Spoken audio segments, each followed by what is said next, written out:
ഇതാ എന്റെ ഭർത്താവ് അഖിൽ, രാധികയുടെ അച്ഛൻ.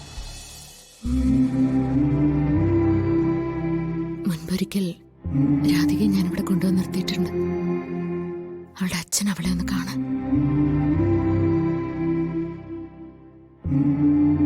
ലോകത്തിലെ എല്ലാ സങ്കടങ്ങൾക്കും പകരം സന്തോഷം കയ്യിൽ കരുതിയിരുന്ന ആളാ എന്റെ അഖിൽ സാറ്. പക്ഷെ ശത്രുക്കൾക്ക് അത് ഉൾക്കൊള്ളാനായില്ല. എത്രയോ മാർഗങ്ങളിൽ അവര് ഞങ്ങളെ ഇല്ലാതാക്കാൻ നോക്കി, നശിപ്പിക്കാൻ നോക്കി. ഞാൻ ഗർഭിണിയായിരുന്നപ്പോൾ പോലും പലവട്ടം എന്നെ എന്റെ വയറ്റിലുള്ള കുഞ്ഞിനെ ഇല്ലാതാക്കാൻ നോക്കിയിട്ടുണ്ട്. അതെല്ലാം അഖിൽ സാറിന് കൃത്യമായിട്ട് അറിയായിരുന്നു.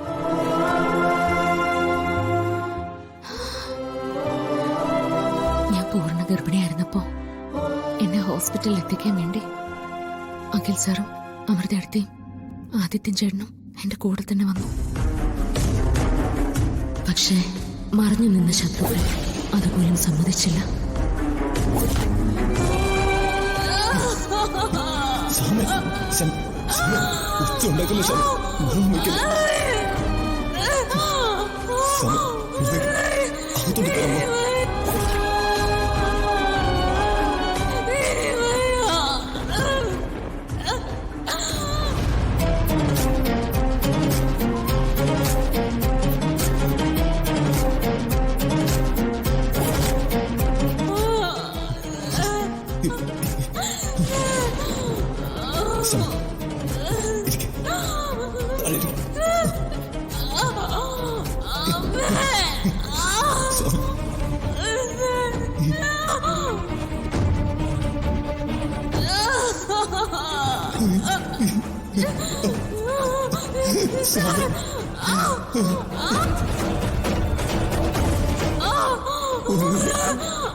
അതിപ്പോ നമ്മുടെ കസ്റ്റഡിയിലല്ലേ?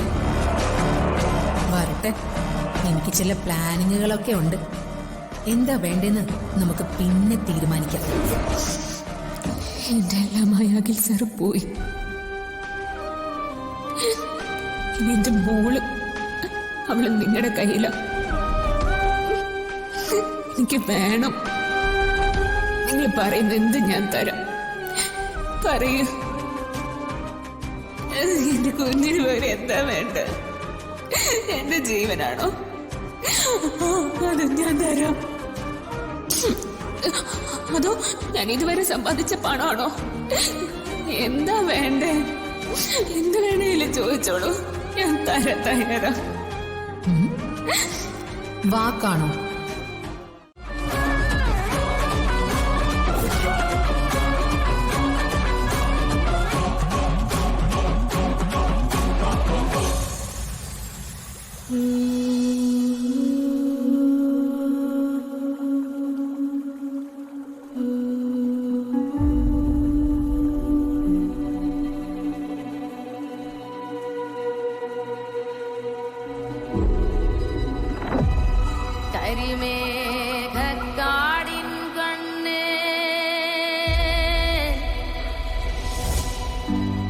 കനലാണോ ചങ്കിൽ പൊന്നേ,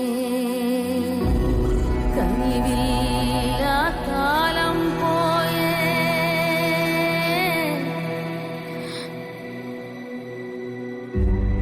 ഇതിലെവിടെയെങ്കിലും എന്നിലെ അമ്മ തെറ്റ് ചെയ്തിട്ടുണ്ടോ?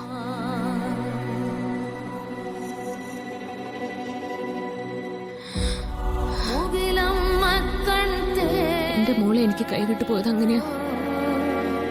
കാലങ്ങൾക്ക് ശേഷം ഞാൻ അവളെ അന്വേഷിച്ച് കണ്ടുപിടിക്കുമ്പോഴേക്കും എന്റെ ശത്രുക്കൾ പുതിയ രൂപത്തിൽ അവളുടെ മുന്നിൽ ഉണ്ടായിരുന്നു.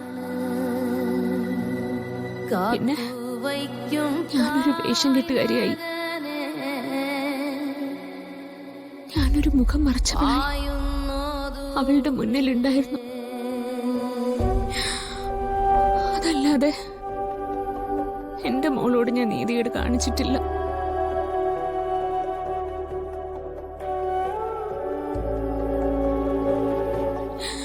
ഒരിക്കലും കാണിച്ചിട്ടില്ല.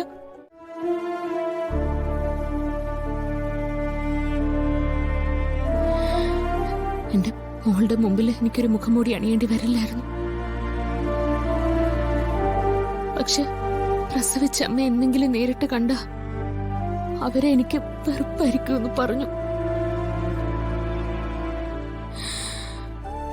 എന്റെ ധൈര്യമൊക്കെ ചോർന്നുപോയി. അവിടെ ഞാൻ കണ്ടെത്തിയ മാർഗം ഫിദ.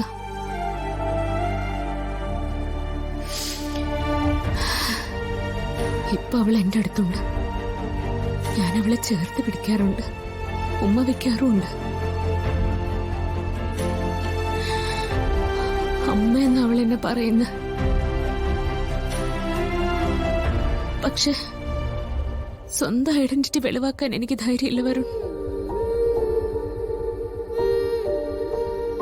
ശ്യാമ മേഡം ഇനി ഈ കാര്യത്തിൽ വിഷമിക്കേണ്ടി വരില്ല. നിങ്ങളെ തമ്മിൽ കൂട്ടി യോജിപ്പിക്കേണ്ട കാര്യം ഞാൻ അങ്ങ് ഏറ്റെടുക്കുക.